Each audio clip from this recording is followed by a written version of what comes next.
Lorry अड्डा और highway का देखिए, कुछ महीनों के बाद लॉरी अड्डे का टेंडर हुआ और टेंडर में ईओ जो घाटवी बीडीओ है और म्यूनसिपैलिटी का ईओ भी है।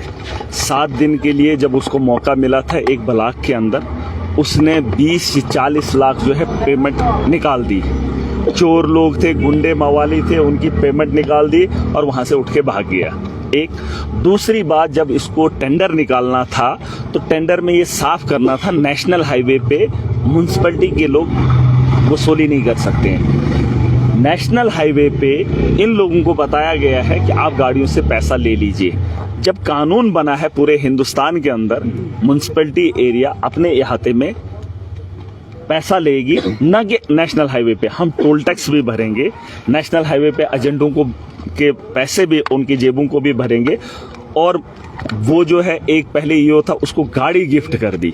और ये जो ठेकेदार है, इसने एक ठेका तब लिया था जब 100 रुपए में से 20 रुपए इसने भरे थे और बाकी की 80 रुपया बकाया है म्यूनसिपैलिटी का। पता कर लीजिए वो पैसा कहाँ है। इनका ये तर्ज रहा है 60-60 रुपए गरीबों को लूट कर घरों को बनाने का। इनको लगता है ये धंधा चलता रहेगा और हमें कोई पूछेगा नहीं। मैंने कहा नेशनल हाईवे पे, ड्राइवर हजरात सुन ले, एक आदमी अड्डा लेने वाला है, एक आदमी। जैसे आज उन्होंने एक ड्राइवर को पकड़कर पीटा है, मारा है, उसके आप हमने एप्लीकेशन दी। आज हमने कानून का सहारा देखना है कि कानून कितना साथ देता है एक आम आदमी का। इसका हम इंतजार करेंगे। लेकिन अगर कार्रवाई नहीं हुई, अगर फिर से नेशनल हाईवे पर इन्होंने अड्डा लेना शुरू किया, पुलिस ने कार्रवाई नहीं की, तो मैं आपको बता रहा हूं कि जिस तर्ज पे ये लोग आते हैं उस तर्ज पे आप जिम्मेदारी उठा लीजिए, क्योंकि वक्त आ गया है जवाब देने का। और मैं आपके साथ खड़ा हूं, पूरी ताकत के साथ खड़े हो जाएंगे। माफिया को रोकने का पूरा इंतजाम किया है हमने। आज हमने एप्लीकेशन दी है, अगर उनके खिलाफ कार्रवाई होती है, एफआईआर लगती है, तो यकीनन हमें एक भरोसा होगा। अगर नहीं करेंगे, आप मुझे बता दीजिए, म्यूनसिपैलिटी के टेंडर हुए, टेंडर में ये चीज बताया गया है आपको बाथरूम होना चाहिए। यहाँ देख लीजिए, ये पार्किंग है, इतनी गाड़ियां लगी, वो बस है, ये पार्किंग में लगी। आप देख लीजिए, ये जो बस है इन्होंने रोड पे लगाई है ब्रेक लगाने के लिए। अगर ईओ किसी ने कहा आप ईओ से बात कर लीजिए, मैं ईओ से क्या बात करूं? अरे नेशनल हाईवे पे जिसने अथॉरिटी इनको दे दी, आप पैसा लूट लीजिए, उसने यहाँ पे बिना बाथरूम के टेंडर निकाल दिया, बिना पार्किंग के टेंडर निकाल लिया। हम पैसा टैक्स किसका भरते हैं? पार्किंग का और वॉशरूम का। वो चीज हमारे पास है नहीं। सफाई का भरते हैं, वो सफाई तो हो नहीं रही है। मुझे बता दीजिए, सिर्फ चलने का अगर म्यूनसिपैलिटी के अंदर बात उठेगी तो सिर्फ एक गाड़ी को 5 या 2 रुपए चलने का लेना पड़ेगा। कितना? 2 या 5 रुपए। ये जो 50 रुपए ले रहे हैं, उसमें बाथरूम का है, उसमें पार्किंग का है, उसमें बहुत सारी चीजों का है। इसने पैसा खाया है, टेंडर दिया है। और माफिया का काम है बड़े अफसरों के साथ बगल में बैठकर उनको यार बनाकर लोगों को लूटना। लेकिन महराज उतना इज्जतदार नहीं है कि मेरे गरीब की अगर इज्जत नहीं होगी तो मैं बहुत बड़ा बेइज्जत हूं और किसी भी हद तक किसी के गरीब तक जा सकता हूं। और वो आपको मैंने कई बार बोला है, मुझे भी बताया गया मैं इज्जतदार हूं। मैं उतना ही इज्जतदार हूं जितना मेरी गरीब की आप इज्जत करोगे। अगर उसकी इज्जत नहीं करोगे तो मैं तुम्हें छोड़ने वाला नहीं हूं। और जो नेशनल हाईवे पर अड्डा लेगा, मैं उसे बख्शने वाला नहीं हूं। और जिन लोगों से मांगता है, ड्राइवरों को पहले जमाने में मैंने देखा था डंडा होता था, वो जो खिड़की खोलते थे ना, उनके बगल में होता था। भाई ये कौन बड़े माफिया हैं? पर्चा लगता है, लगने दो। एक आदमी को पकड़ के आप अंदर कर दो, उठा के ले जाओ। प्रवोक कर रहे हो? नहीं, प्रवोक नहीं। अरे ये गुंडागर्दी शरेआम करेंगे। ये फिर वही बात कर रहे हैं। क्या कानून? अब कानून, मैंने कहा हमने कानून का सहारा लिया। मैं 1 घंटा थाने के अंदर रहा, अभी मैं बैठ कर आया हूँ, बात करके आया हूँ। और ये इलीगल ये चीजें हो रही हैं। अगर शरेआम इनको शेल्टर मिलेगा, ये कुछ लोग हैं जो गरीब के खून पसीने पे पल कर, पैंट बूट डालकर, गाड़ियों में चलकर, चश्मा लगाकर बताएंगे हम रईस हैं। इनकी पीठ के पीछे पूछना कि लोग इनको क्या बोलते हैं। और महराज को हैसियत है इनकी बात करने की। अरे मेरी पीठ के पीछे लोगों को पूछो, दीवाने हैं महराज को देखने के। इनको तो शक्ल देखना ये पसंद नहीं कर रही है, इतने बड़े चोर। तो कंडक्टर ने साफ तौर पर कहा किसी भी तरह हम पैसा लेंगे, चाहे कुछ भी हो। तो वो आप मैंने बता दिया, जिससे पैसा जिसकी जेब से खाली हो रहा हो उसको तो एहसास होना चाहिए, उतनी तो कदर करनी पड़ेगी भाई साहब, है ना। अगर इतना लड़ाई आप नहीं लड़ सकते हो तो महराज अकेला कितना ही लड़ेगा। अब मैं आप भी इधर हूँ, मैं आपके लिए खड़ा हूँ। कल मैं यहाँ पर था, मैंने वहां से बंद करवा दिया, है ना। अब हर वक्त हर आदमी से अड्डा मांगा जा रहा है, कम से शोर शराबे से अच्छा आप रिटर्न ऑर्डर क्यों नहीं निकलवा? रिटर्न ऑर्डर नहीं, देखिए ये सब के सब दलाल हैं, दल्ले हैं, इन्होंने पैसा खाया है, इन्होंने म्युनिसिपैलिटी को लूटा है, इनको शर्म हया तो है नहीं। इनके घरों की तामीर हुई है गरीब के खून पसीने से। इनको अच्छा लगता है गरीब को 60 रुपए जेब से निकालना, लेकिन उस गरीब से पूछ लेना, अगर वो 60 रुपए बच जाए ना, उसके बच्चे के लिए उसके पेन का इंतजाम होगा, कापी का इंतजाम होगा, जो ये शराब और चरस में उड़ा लेते हैं, सिगरेट में उड़ा लेते हैं। मेरी बात सुन लें, जिस आदमी को लूटा जा रहा है उसको 10-10 रुपए बनाने में बड़ी मुश्किल हो रही है। मैं ये कह रहा हूं कि उस आदमी को अपने बच्चों के लिए, अपनी नस्लों के लिए जागना पड़ेगा और ये लड़ाई लड़नी पड़ेगी। जितना मुझसे हो सकेगा उससे ज्यादा ताकत लगाऊंगा, माफिया को पनपने नहीं दूंगा, चाहे ताकत के बल पे आए, चाहे कानून के दम पे आए। और कानून कभी भी इनको इजाजत नहीं देता है कि नेशनल हाईवे पे आप किसी गाड़ी से अड्डा लें, और ये क्राइटेरिया है, ये गाइडलाइन है। और उस अरे वो बोलते हैं वो मत पढ़िए, जो मैं बोल रहा हूं वो पढ़िए, और जो क्राइटेरिया जो पूरे देश के अंदर उसे जानिए। जो नेशनल हाईवे पे गाड़ी चलती है, नेशनल हाईवे पे रुकती है, वो उनका काम है, वो पुलिस का काम है कि गाड़ी क्यों रुकती है नेशनल हाईवे पे, वो म्युनिसिपैलिटी के दंगाइयों का काम नहीं है। और जिन लोगों से वो पैसा लेते हैं, मैं कह रहा हूँ शीशा बंद करके गाड़ी बीच में लगा लीजिए, मुझसे उम्मीद लगाइए, मैं राज हाजिर। पुलिस स्टेशन के अंदर भी हंगामा देखने को मिला। देखिए उनको आप तलवे चाटे हैं, लोगों को आपके खिलाफ भी बोलते हैं, आपके सामने पुलिस स्टेशन के अंदर। अरे अब पैसा मुझसे थोड़ी मांगते हैं, जेब से। देखो मैं मुसलमान हूँ, मैं ईमान वाला हूँ।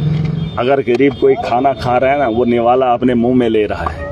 हुक्म है उसे, अगर कोई इतने में चोर आ जाता है या डाकू आ जाता है या कोई जानवर आ जाता है, उससे वो निवाला छीन लेता है हाथ से, क्योंकि वो मुंह की ओर ले रहा है। तो यकीन मानिए उसको इतनी इजाजत है कि उसके हलक से निकालकर दोबारा से वो निवाला अपने मुंह में डालने की इजाजत है। उसे छीनना पड़ेगा, उसके मुंह से निकाल कर अपने मुंह में डालना है। अपना हक मत लुटने दो। और इसका तमाशा अगर आप देखते रहोगे, क्या है ये लोग, 1 हैं, 2 हैं, 4 हैं, क्या है? अरे 4 आदमियों से ठीक है एडमिनिस्ट्रेशन इनके साथ है, फिर क्या हुआ? तो क्या हुआ? अरे लोग हमारे साथ हैं, मजलूम हमारे साथ है। एक आदमी को परेशानी होगी, लेकिन फायदा भी तो लोग होते हुए, यूनियन होते हुए, अगर FIR नहीं लगेगी तो क्या कुछ किया जाए? मैंने बोल दिया, नेशनल हाईवे पे अड्डा नहीं लिया जाएगा, किसी को भी इजाजत नहीं है। और जो लेने वाला है, मैं आपको वीडियो बना लेंगे, देखिए वो बात की बात है, वो देख लेंगे। उसमें मैंने बहुत सारी चीजें मेंशन की है। मैं ये कह रहा हूं कि अगर नेशनल हाईवे पे आपको अड्डा मांगा जा रहा है, जो भी गाड़ी वाला है, गाड़ी बीच में लगा लीजिए। एक नहीं, एक के साथ 10 खड़े हो जाइए, 10 के साथ 20 हो जाइए, चाहे सिविल गाड़ी भी है उनको भी खड़ा होना पड़ेगा। माफिया को जड़ से खत्म करना है। भड़का रहे हैं, उन्हें फंसा रहे हैं सर। आपको लगता है कि आप नौजवानों को एक के पहले ऐसे तो दे दो पैसे, करियर खत्म हुआ था। आप एक काम कर लीजिए, देखिए कुर्बानियों के बगैर माहौल नहीं सुधरेगा। मैं MLA बन गया हूँ। आपको अरे सुन तो लीजिए, आपको क्या करना है, आपको क्या तरीका करना है, जाइए पुलिस स्टेशन गए ना आप, मैं गया कंसर्न एक MLA गया हूँ, दरखास्त दी है।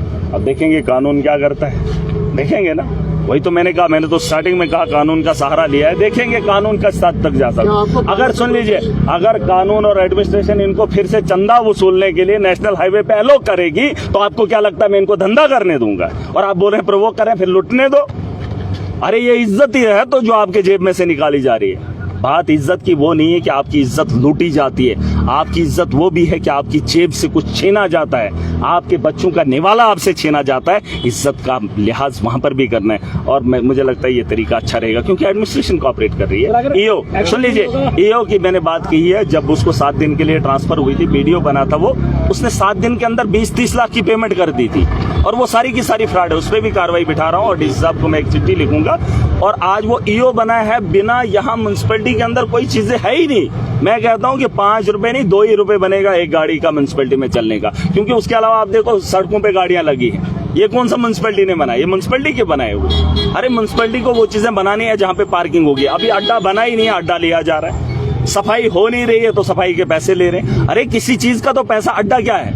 टैक्स। मैं नहीं कह रहा हूँ टैक्स नहीं देना है, टैक्स देना है, लेकिन देना किसके लिए है भाई? वो चीजें आपके पास है, अड्डा है, आपके पास वॉशरूम है, बाथरूम है, अरे बदबू आ रही है यहाँ से ऊपर तक, जितना भी चलोगे बदबू से भरा हुआ, और इसके हम पैसे देंगे और इन चुट्टों को पालेंगे?